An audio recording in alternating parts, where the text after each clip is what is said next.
आज का पवित्र बाइबल पाठ दूसरा इतिहास के पुस्तक अध्याय 33। यहूदा में मनासे का राज्य।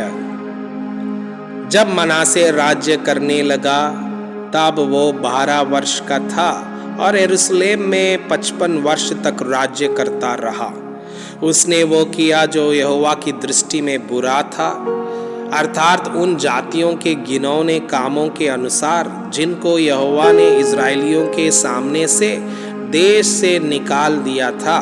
उसने उन ऊंचे स्थानों को जिन्हें उसके पिता हिजकिय्याह ने तोड़ दिया था फिर बनाया और बाल नामक देवताओं के लिए वेदियां और अशेरा नामक मूर्तें बनाई और आकाश के सारे गणों को दंडवत करता और उनकी उपासना करता रहा। उसने यहोवा के उस भवन में वेदियां बनाई जिसके विषय यहोवा ने कहा था, यरूशलेम में मेरा नाम सदा बना रहेगा। वरन यहोवा के भवन के दोनों आंगनों में भी उसने आकाश के सारे गणों के लिए वेदियां बनाई। फिर उसने हिन्नोम के बेटे की तराई में अपने बेटों को होम करके चढ़ाया और शुभ अशुभ मुहूर्तों को मनाता और टोना और तंत्र मंत्र करता और होजों और भूत सिद्धि वालों से संबंधित रखता था। वरन उसने ऐसे बहुत से काम किए जो यहोवा की दृष्टि में बुरे हैं और जिनसे वो अप्रसन्न होता है। उसने अपनी खुदवाई हुई मूर्ति परमेश्वर के उस भवन में स्थापन की जिसके विषय परमेश्वर ने दाऊद और उसके पुत्र सुलेमान से कहा था, इस भवन में और यरूशलेम में जिसको मैंने इज़राइल के सब गोत्रों में से चुन लिया है, मैं अपना नाम सर्वदा रखूंगा और मैं ऐसा न करूंगा कि जो देश मैंने तुम्हारे पुरखाओं को दिया था उसमें से इज़राइल फिर मारा फिरे। इतना अवश्य हो कि वे मेरी सब आज्ञाओं को अर्थात मूसा की दी हुई सारी व्यवस्था और विधियों और नियमों का पालन करने की चौकसी करे। मनासे ने यहूदा और यरूशलेम के निवासियों को यहाँ तक भटका दिया कि उन्होंने उन जातियों से भी बढ़कर बुराई की जिन्हें यहोवा ने इस्राएलियों के सामने से विनष्ट किया था। मनासे का पश्चाताप। यहोवा ने मनासे और उसकी प्रजा से बातों की, परंतु उन्होंने कुछ ध्यान नहीं दिया।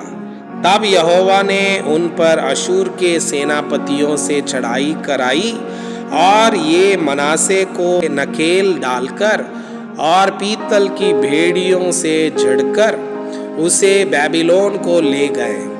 तब संकट में पड़कर वो अपने परमेश्वर यहोवा को मानने लगा और अपने पूर्वजों के परमेश्वर के सामने बहुत दीन हुआ और उससे प्रार्थना की। तब उसने प्रसन्न होकर उसकी विनती सुनी और उसको यरूशलेम में पहुंचाकर उसका राज्य लौटा दिया। तब मनासे को निश्चय हो गया कि यहोवा ही परमेश्वर है। इसके बाद उसने दाऊदपुर से बाहर गीहोन के पश्चिम की ओर नाले में मछली फाटक तक एक शहरपना बनवाई। फिर ओपेल को घेर कर बहुत ऊंचा कर दिया और यहूदा के सब गढ़ वाले नगरों में सेनापति ठहरा दिए।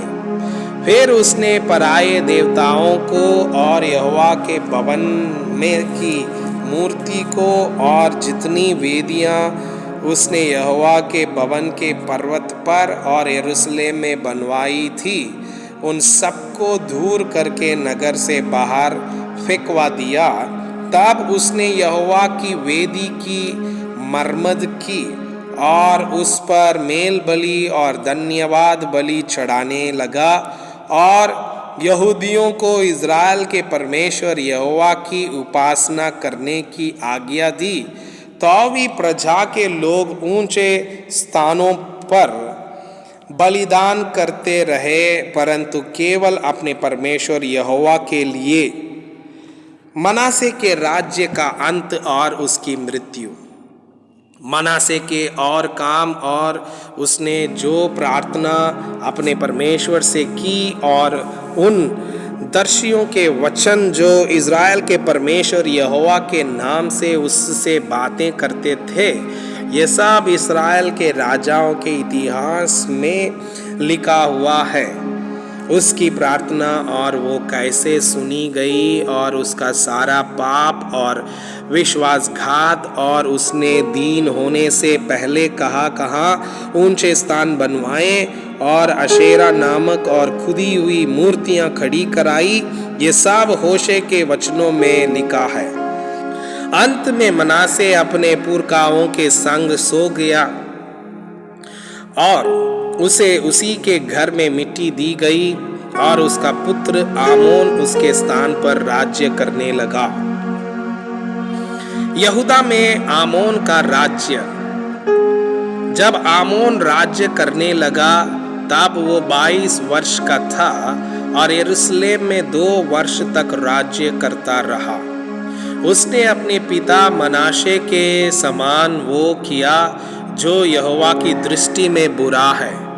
जितनी मूर्तियां उसके पिता मनासे ने खोद कर बनवाई थी, वो भी उन सबों के सामने बलिदान करता और उन सबों की उपासना भी करता था। जैसे उसका पिता मनासे यहोवा के सामने दीन हुआ, वैसे वो दीन ना हुआ, वरन आमोन अधिक दोषी होता गया। उसके कर्मचारियों ने द्रोह की गोष्ठी करके उसको उसी के भवन में मार डाला।